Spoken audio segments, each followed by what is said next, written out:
Je voudrais dire et rassurer toute la population que pour la question des hydrocarbures, il n'y a pas de rupture.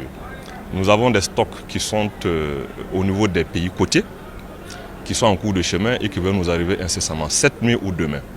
Et cette situation était due à une opération de maintenance qui a été enclenchée. Ça se fait annuellement, hein, et ce sont des opérations qui arrivent. Vous savez, le carburant, c'est un produit chimique et qui est contenu dans des cuves qui ont besoin d'entretien pour éviter des incidents. Et ce sont ces sortes d'opérations qui ont été engagées dans un des pays côtiers où se trouve une grande partie de notre carburant, le Super 91, et qui a fait que pour les opérations de dépotage en vue donc d'approvisionner notre pays, il y a eu un petit retard, donc un arrêt momentané pour permettre donc aux sociétés dans ces pays-là donc de procéder à leur opération de maintenance. Et donc, dans toute la transparence, notre société a voulu expliquer aux distributeurs qu'il se pourrait qu'il y ait parfois, au vu donc des demandes, quelques rationnements pour préserver les stocks nationaux et leur expliquer que cela est dû donc à cette situation donc de maintenance dans les pays côtiers. Et ça a été mal interprété. Donc à travers votre micro, je voudrais rassurer les uns et les autres que les plus hautes autorités ont donc donné instruction et nous avons touché donc ce pays côtier dont je ne vais pas citer le nom, afin que diligence puisse être faite dans ces opérations de maintenance. Et nous ont d'ailleurs rassuré les autorités de ces pays que les opérations donc de dépotage, donc de livraison vont recommencer dès ce soir ou demain matin.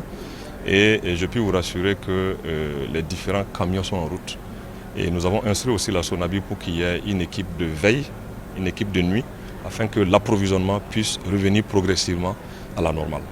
Donc c'est le lieu aussi pour moi d'inviter l'ensemble de la population à ne pas céder à la panique et que les gens consomment comme normalement et les attitudes normales et non fassent une course aux pompes de station pour peut-être se procurer plus que ce qu'ils ont besoin, et c'est ça qui peut créer donc des ruptures. On avait indiqué autour de 60%, mais il y a pour des cas où la SONABI livre même 70%.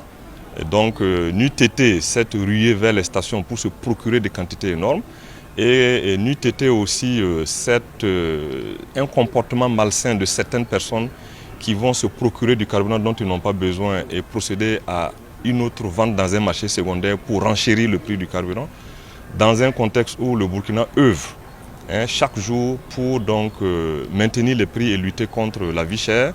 Ce ne sont pas de bonnes aptitudes. Donc je vous rassure qu'à partir de demain, ce rationnement progressivement prendra fin.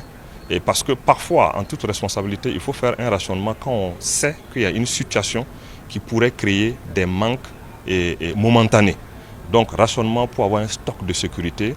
Et donc cela suppose aussi que même nous, consommateurs, on devrait revoir nos comportements de consommation quand on parle de rationnement. Ce qui était prévu pour courant janvier ne sera plus janvier.